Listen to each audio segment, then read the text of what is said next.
Olá! Meu nome é Tássio Reis. Eu sou o Lucas Souza. E eu sou o Marcos. E esse é o podcast Geologia Geral. E vamos com mais um episódio do Pedradas. Lembrando a todos os ouvintes queridos que também estamos no YouTube e no Instagram. Segue a gente lá, recomenda para amiguinho. Todo mundo vai ficar feliz nessa história. Hoje estamos aqui novamente com o patrão, Lucas. Ah, rapaz, o cara que cuida dos nossos salários, tá até sem tempo de acompanhar a produção recente nossa aí, porque trabalha tanto para pagar nosso cachê que tá aí meio atolado de afazeres. Se sou eu que cuido do salário de vocês, então deve estar tudo atrasado, né não? Sempre que eu vejo o Marcos, eu fico com um misto assim de excitação e felicidade e medo, porque eu acho que ele pode me demitir a qualquer momento, sabe?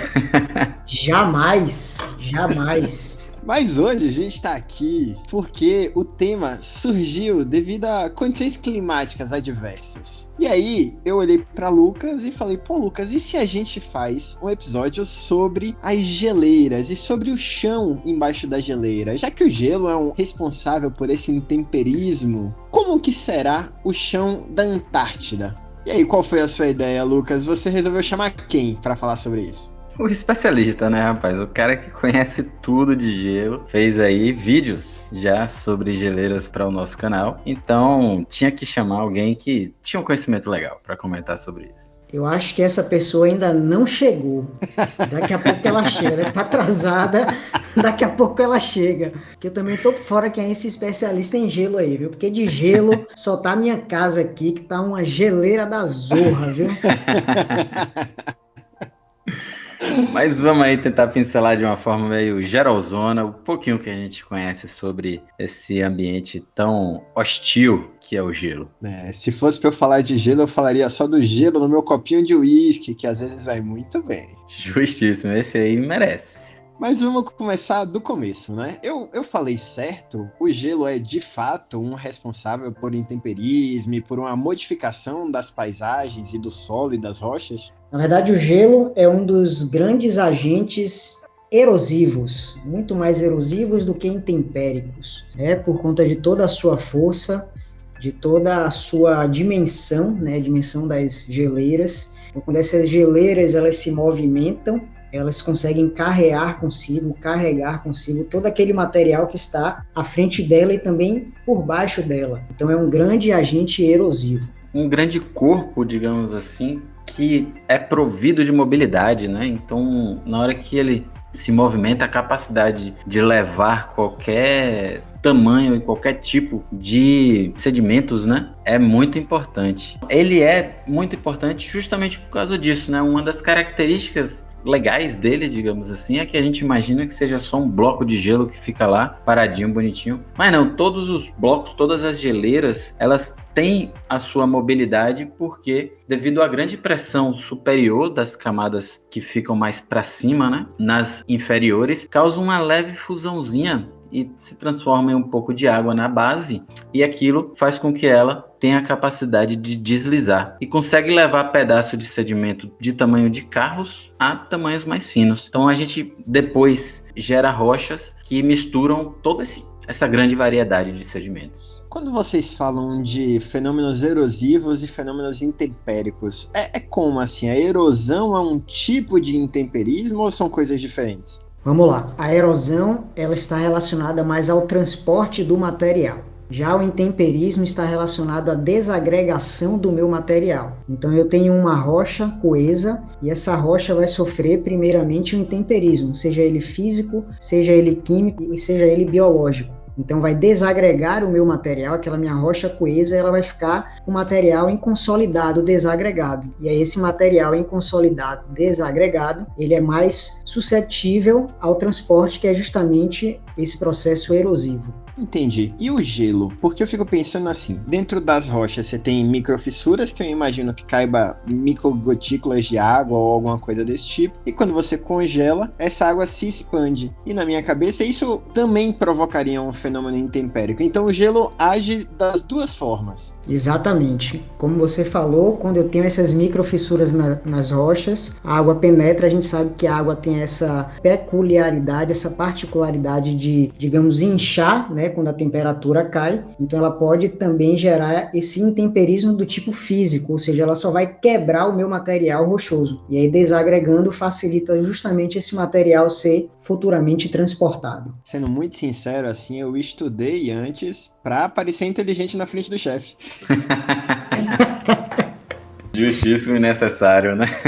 Eu imagino que esse fenômeno que vocês estão falando, assim, desse processo erosivo em montanhas, particularmente em locais mais altos, né? Que tem até aquela cena clássica do filme da geleira descendo e arrastando tudo que vem ao redor. Planeta dos Macacos que eu diga, né? Mas nesse momento que essa erosão acontece com mais propriedade, né? É diferente, por exemplo, de locais muito frios, como a Antártida, como o Ártico, em que a neve vai se sedimentando e derrete, talvez tenha um processo erosivo menor assim, ou eu tô viajando? Então, aí entra uma outra peculiaridade, uma outra particularidade. Por quê? Porque quando a gente fala no caso da Antártida, né, que foi como a gente abriu aqui o nosso podcast de hoje, a gente tem grandes blocos de rocha, e aí a gente já pode associar atualmente com o que você também comentou, Tássio, a questão das mudanças climáticas. Então, a gente está passando por um momento de aquecimento global, em que essas grandes geleiras, elas estão modificando de tamanho, elas estão ficando cada vez menores. E isso permite justamente essa mobilidade desse material, como o Lucas falou anteriormente. Então ela age também como um grande agente erosivo, de tal forma como as avalanches, como você acabou de citar, que podem ocorrer nessas montanhas mais aos trópicos, por exemplo, Cordilheira dos Andes, Cordilheira dos Himalaias, etc. If it's the North Pole, it's Arctic. If it's the South Pole, Antarctic. Where can you find the wingless fly? The Antarctic. Quando a gente para pensar nos polos, o Polo Norte não tem terra aí embaixo, né? Só o bloco de gelo que se formou, porque é frio pra caramba, e é um bloco gigantesco de gelo. Enquanto lá embaixo, no sul, na Antártida, você tem realmente uma faixa de terra embaixo do gelo, no nível ainda acima do mar, é isso? É isso. Na verdade é porque a Antártica, ela era também um pedaço de continente antes, né? Então ela fez parte da Pangeia, por exemplo. Então na hora que a gente fez as separações, um pedaço daquela massa continental, ele desceu e atingiu a região ali do Polo Sul, onde é mais fria. Então na hora que veio essa acumulação de gelo, tinha também uma massa continental ali para que essas camadas de geleiras fossem construídas, digamos assim, em cima dessa parte que era rochosa. Então hoje a gente tem muito mais essa questão dos intemperismos e ações erosivas na Antártida, justamente porque a gente tem essa variação, né? A gente lá existe rocha, diferentemente do que no outro polo, lá no Polo Norte, junto do Papai Noel. E pensando nesse continente, faz parte, né, assim como a placa daqui da América do Sul, assim como as outras placas da África, da Índia, enfim, tudo isso fazia parte da Pangeia. Eu posso imaginar que essa grande placa continental da Antártida, se um dia vier a derreter, vai ter um aspecto semelhante a que a gente tem aqui, ou tem particularidades que são específicas dela? Você fez essa pergunta, fez esse questionamento, e aí eu já estava, alguns segundos antes, pensando justamente na deriva continental, que é justamente essa dança dos continentes, né? Que quando ela começou a ser estudada e a ser, digamos que, elucubrada, observou-se o quê? A existência de rochas com registros geológicos de gelo em diferentes continentes, como África, como Índia, como um pedacinho na Austrália, que são regiões que a gente sabe que hoje não tem esse gelo, né, por estarem ali mais ao trópico, e a gente não tem essa quantidade de gelo. Então isso mostra justamente que no passado todas essas massas continentais estavam unidas na Pangeia, né, que é o megacontinente mais atual que a gente tem notícia, e que à medida que se separaram, a gente teve a constituição dessa grande placa continental, que é a Antártida, aqui mais a sul, e ela apresenta, de uma maneira geral, rochas ígneas e rochas metamórficas. E não só nesses países, como também aqui na nossa Bahiazinha, lá na Chapada Diamantina, a gente tem registro, né, de rochas glaciais. Então, mostra justamente como os continentes, eles circulam aí pelas zonas do planeta de forma não aleatória, né? Não vamos colocar dessa forma, porque existe um controle, mas já circulou por várias posições no nosso planeta, e também porque a gente teve eras de gelo, né, que o planeta inteiro virou uma bola de gelo. Então, tudo, em algum momento, passou por essa etapa de ter geleiras acima das rochas que existiam. E aí, como o Marcos falou, a Antártida era um pedacinho desse de rochas ígneas e metamórficas, e também sedimentares, né? O bloco que a gente tem em comum que se desprendeu da parte de baixo e desceu. Interessante. Então quer dizer que a Bahia já esteve mais gelada do que está nesse momento, que é realmente muito surpreendente, hein? E por isso você não esperava. Porra, eu tô aqui nervoso com os 17, 18 graus de sensação térmica. Imagina mais frio do que isso, meu amigo. Daqui a pouco começa outra era do gelo. Pra você ver que aquela foto do Pelourinho cheio de neve não é montagem, né? Quando vocês falam, assim, desses movimentos, né, de formação dos continentes e de formação dessa dança das placas tectônicas, isso é um negócio muito antigo, né? Eu imagino que desde lá, do período... Vou chutar uns nomes aqui, não faço a menor ideia do que é que eu tô falando, mas desde o Cretáceo, do Jurássico, tinha um monte de dinossauro rodando e já tinha dinossauro na Pangeia, né? Então a gente tá falando de milhões, talvez centenas de milhões de anos atrás.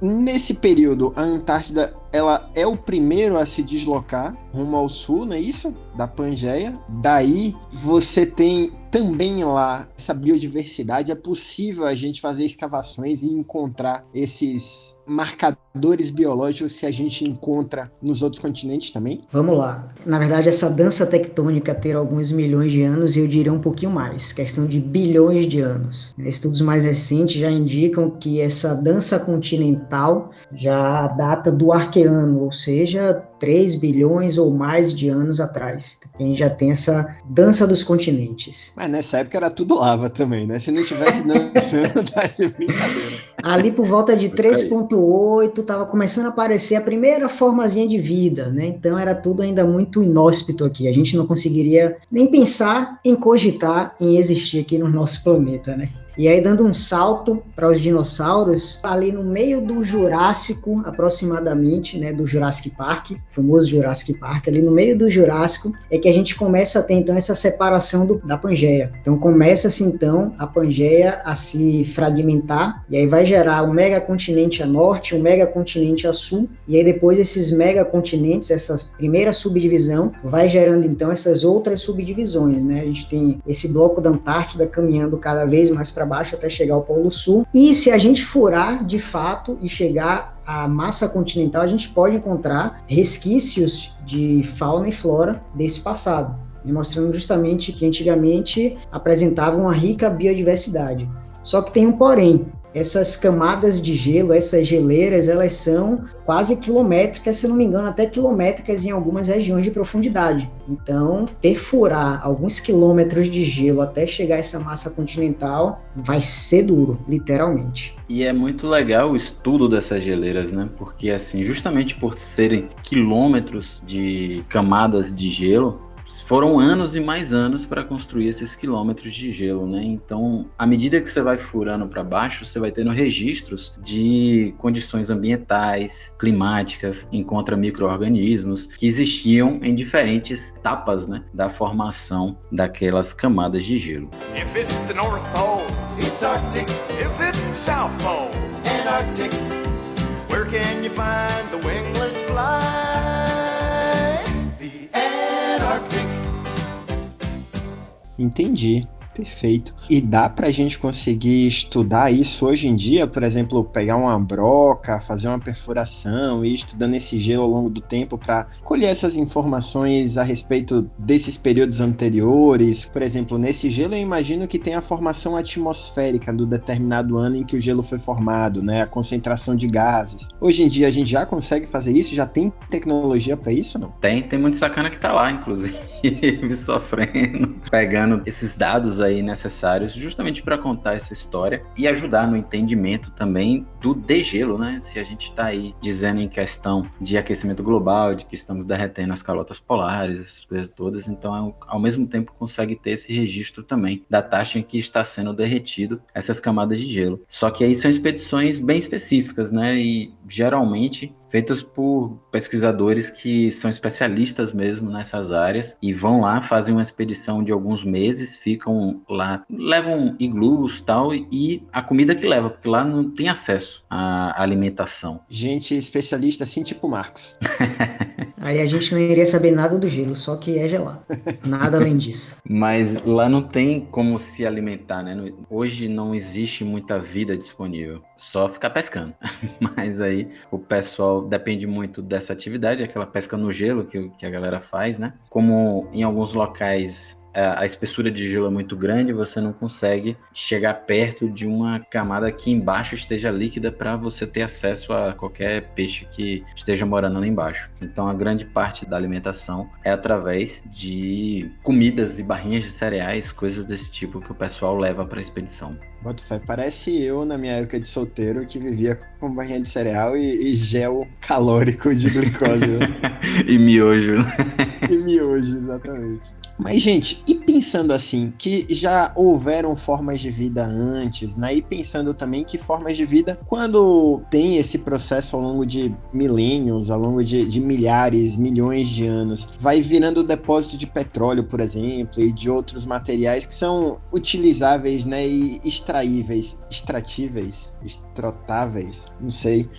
Mais materiais que são possíveis de você fazer extração. A gente tem esse tipo de exploração e esse tipo de visão mercadológica sobre os processos minerais de lá, dessas zonas congeladas da Antártida ou do Ártico? A Antártica, justamente por ser uma massa continental, né, provavelmente tem todas as condições de ter algumas rochas-alvo para a pesquisa mineral, principalmente quando a gente pensa em relação à composição de rochas continentais. E aí existe um Tratado da Antártica, onde vários países passaram a manter base de pesquisa na região. Então ela é politicamente neutra, não pertence a nenhum país hoje, e é meio que um Westeros lá, né? Quem chegar vai tentando construir o seu castelinho e realizar as suas pesquisas, mas a extração ainda não é permitida, né? Então o pessoal tem pesquisado se tem, quais as concentrações,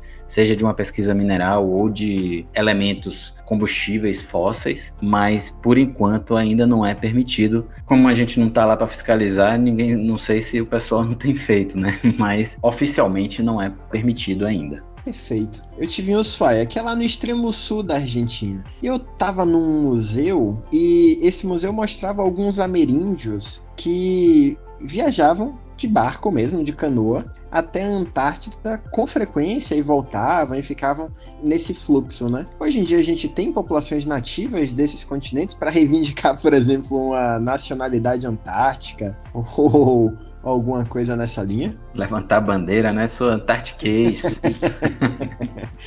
A Antártica não é a Copa do Mundo, sabe? Vai explodir a Terceira Guerra Mundial por causa disso aí, viu? Vocês ficam incitando. Então, na verdade é uma opinião minha, né? Porque eu não sou especialista em ameríndios e nem nunca fui. Isso, Marcos. Fui no Ushuaia como o nosso Tássio, né? Eu sou um nativo aqui do Brasil, da Bahia, de Salvador. No máximo vou ali no interior e volto, né? Nunca fui lá no Ushuaia, então não é minha especialidade, mas eu acredito que as condições atuais tornaram difíceis essa movimentação, né, desses nativos ou desses remanescentes indígenas dessas regiões mais a sul para essas viagens, entre aspas, para a Antártida, né? Até porque a gente tem uma situação climática completamente diferente, né, de algumas centenas ou até mesmo milhares de anos atrás, quando possivelmente isso ocorria. E além disso, a gente tem também uma movimentação muito maior desses navios de pesquisa nesses mares, que inviabilizaria justamente essa população mais simples, né, esses aborígenes, esses ameríndios, de ficarem, entre aspas, passeando entre o Ushuaia até a Antártida. A não ser que nosso querido Tássio resolva voltar em Ushuaia só para fazer esta rota até a Antártida. Mas tem que ser nos barquinhos que nem a galera antigamente. Mas coragem, viu, meu amigo? É coragem demais. Aí tem que ter desapego com a vida, né? E tem o Amir Klink, eu acho que ele fez isso, né? Eu acho que ele sai daqui do Brasil, naquele 100 dias entre o céu e o mar, ele viaja justamente para chegar na Antártida. Se eu não me engano, ele fez isso com um barcozinho à vela, né? A gente tem lá na Antártida 7 países principais que reivindicam um pedaço, pelo menos, de soberania dela. É um continente enorme, né? Muito grande.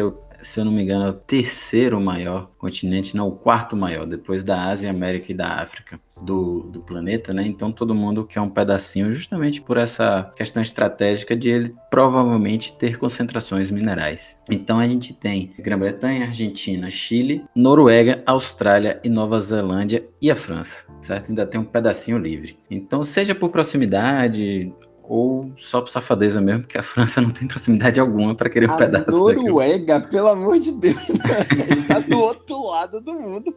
Mas de gelo, a Noruega entende.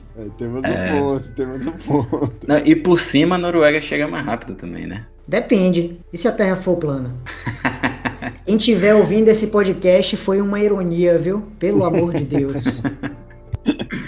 Mas é tão bagunçado que, além deles, outros 35 que é um pedacinho lá e tem base. Inclusive o Brasil, China, Estados Unidos, Índia, Rússia e Alemanha. Então praticamente o mundo inteiro tem uma basezinha lá e que é um pedaço daquele troço. Vai ser briga forte. Termina virando um ponto estratégico, né? Pensando principalmente nessa questão de bens minerais, né, combustível fóssil que existe naquela região e não pode ser extraído, justamente por conta do Tratado da Antártica, mas o que vai acontecer no futuro, ninguém sabe. Então, isso aí termina sendo um ponto extremamente estratégico, né, economicamente falando. Pois é, e também pela grande extensão, né? O pessoal tá aí com a superpopulação. Se a gente consegue desenvolver uma forma de facilitar uma certa ocupação daquele território, a China, se conseguir, vai desovar os 70 bilhões de pessoas que eles têm lá dentro, todo na Antártica. Beleza.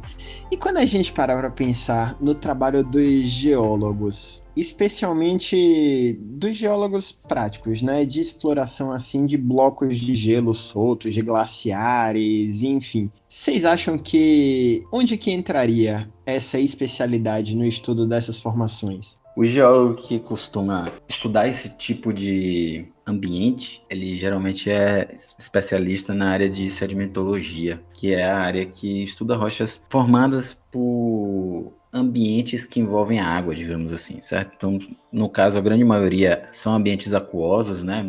Fundo de mar, rio, lago e até aéreo. E aí, nesse caso, a gente tem aí eles e os profissionais também de glaciologia, que são especialistas específicos dos estudos de gelos e geleiras, né? Então são aí esses especialistas que passam a vida inteira estudando peculiaridades nesses tipos de formações e como é que são esses ambientes de geração de rochas, e não só de rochas, né? Porque o gelo, como a gente falou, ele é provido de mobilidade, então ele está no estado sólido, mas ele está ali se movendo também, né? Então a gente tem ele numa dinâmica muito interessante, então precisa de gente especialista nesses tipos de ambiente para estudar eles, porque eu, por exemplo, que sou mais de estudos de rochas ígneas e metamórficas, se fosse fazer uma pesquisa lá na Antártida, eu ia ficar meio que sem saber os parâmetros que eu preciso estudar, essas coisas todas. Então a gente precisa de um grau de especialidade.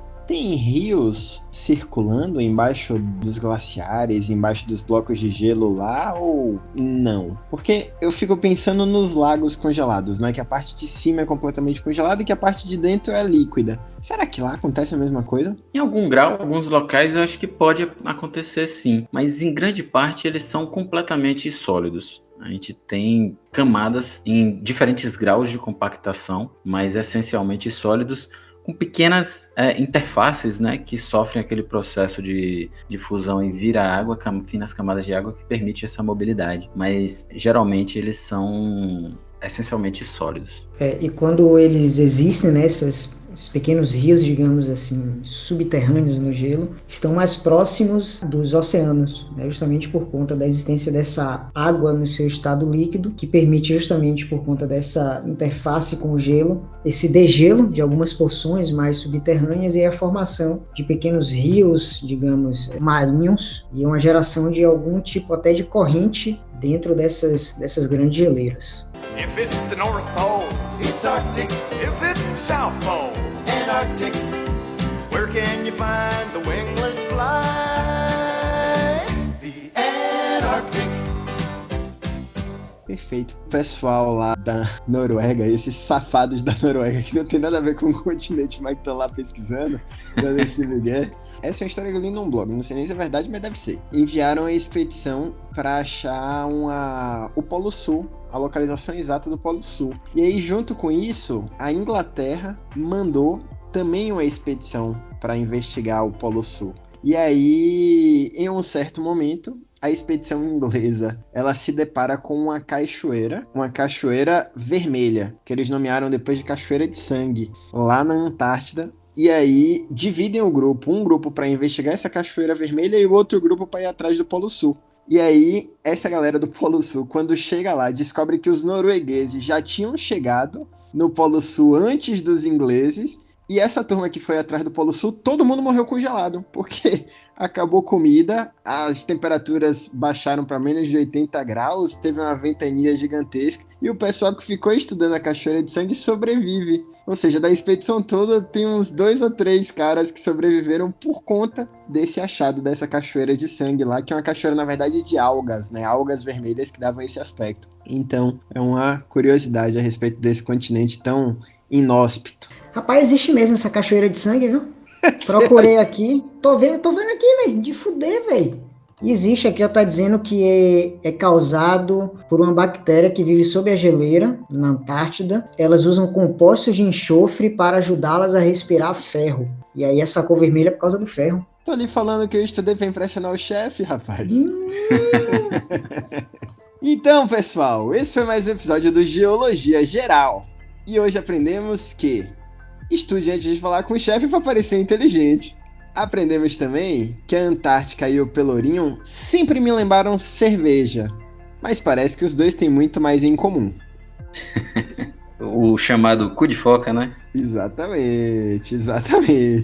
E também aprendemos que o ideal é fazer sempre como a Noruega. Você dá o migué reivindicando tudo que você quer, mesmo que você não esteja em nenhuma relação com ela. Se der certo, maravilha. Se não der, vida que segue. Essa daí é um problema a gente comentar aqui, porque tem muito estudante que pode estar ouvindo e já tá uma chuva de quebra de pré-requisito, rapaz. Se a gente fala isso, vai ser maior ainda. A culpa vai ser de Tássio, viu?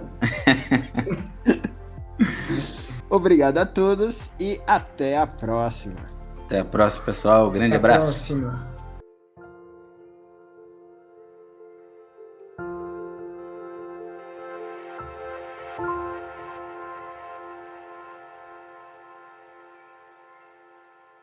Quer falar, Jovem? Não, pode meter dança aí. Você é descarado, né? Tá passando um avião aqui, peraí. Caralho, tá mesmo, é uma porra do avião, porra. do nada. Eu moro aqui do lado do aeroporto, porra. Lá em Lauro, pô. Maravilhoso. É maravilhoso, toda hora é um avião subindo aqui.